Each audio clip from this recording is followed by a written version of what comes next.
Bonjour tout le monde, j'espère que vous allez bien. Moi ça va nickel. Aujourd'hui on se retrouve pour une nouvelle vidéo.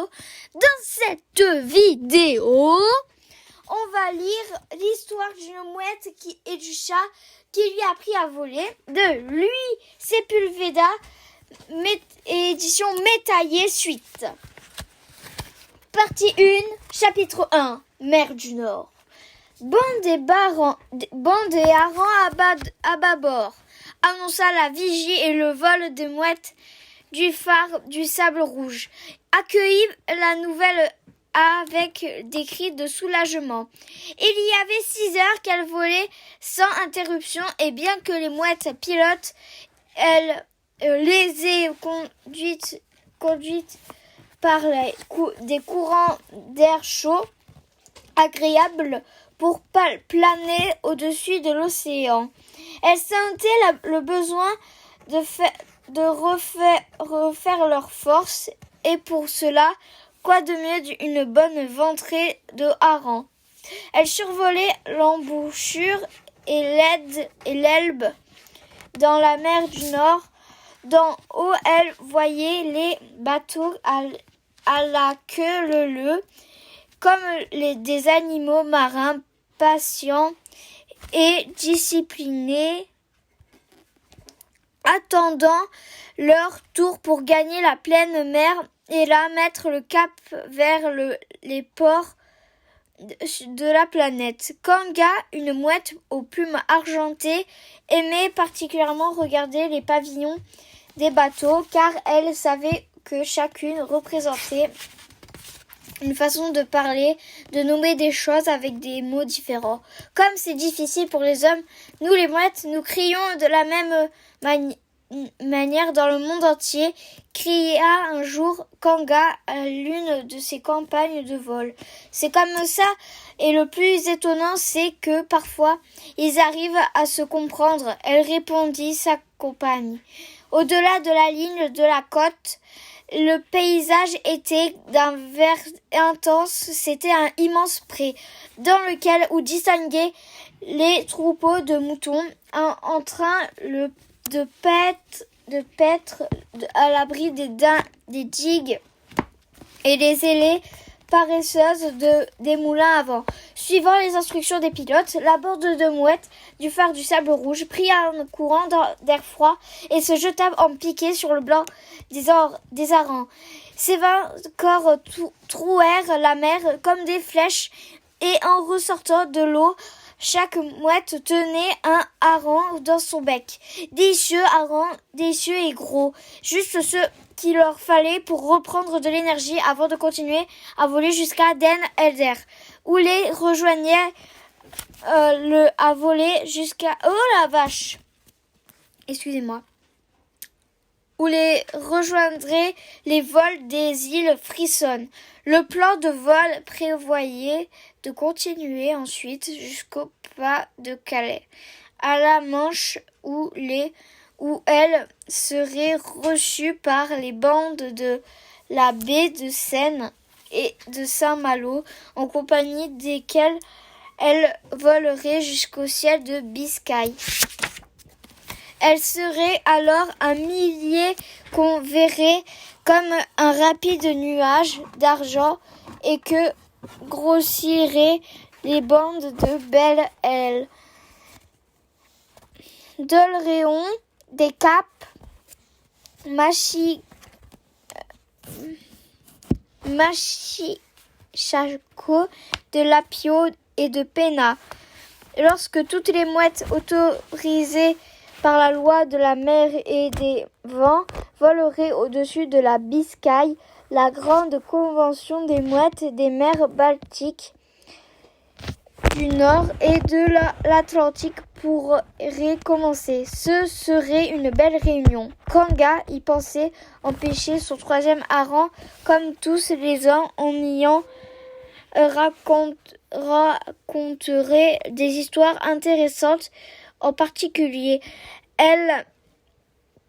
celle des mouettes du Cap de Pénas, voyageuses infatigables qui parfois volaient jusqu'aux îles Canaries ou aux îles du Cap-Vert. Les femelles, comme elles, feraient de grands festins de sardines et de calamars, pendant que les mâles construisent les nids au bord d'une falaise. Elles y pondraient leurs œufs, les couvraient à l'abri de toutes les menaces, et quand les premiers plumes résistantes pousseraient au poussin, viendrait la plus jolie partie du voyage. Leur apprendre à voler dans le ciel de Biscaye, Kanga plongea pour attraper un quatrième hareng et n'entendit pas le cri d'alarme qui en ébranla l'air. Danger à tribord, décollage urgent. Lorsque Kanga sortit la tête de l'eau, elle était seule sur l'immensité de l'océan. Aïe, j'ai mal à l'œil. Excusez-moi, je me gratte l'œil.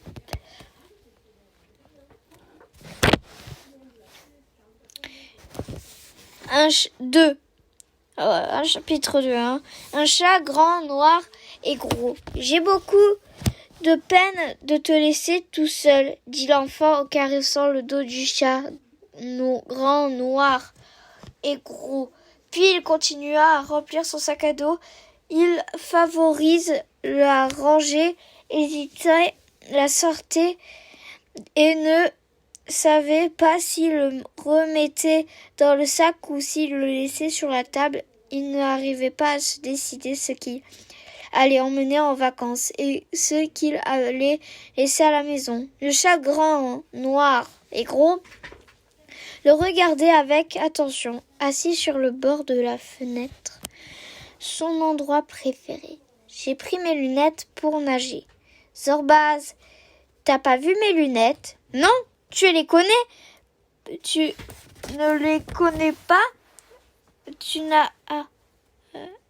Non, tu ne les connais pas. Toi, tu aimes pas l'eau.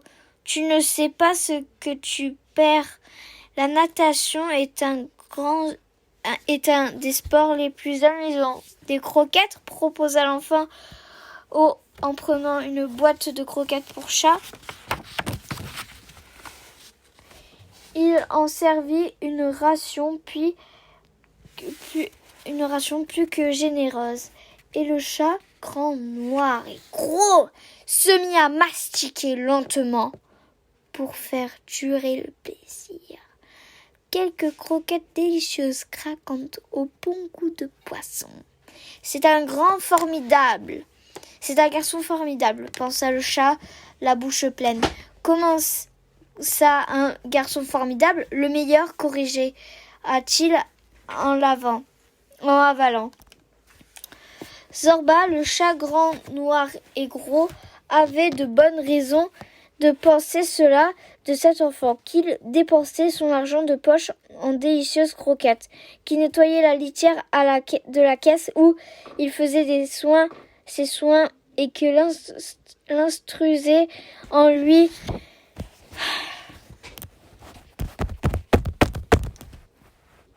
parlant des choses importantes.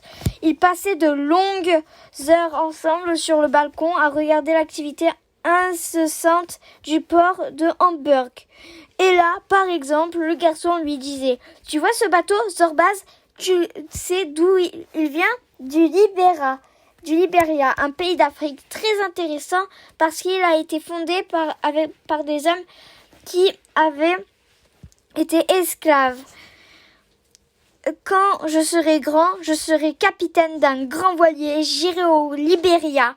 Tu viendras avec moi, Zorbaz. Tu seras un bon chat de mer. J'en suis sûre, comme tous les enfants des ports. Il rêvait de voyager dans les pays lointains.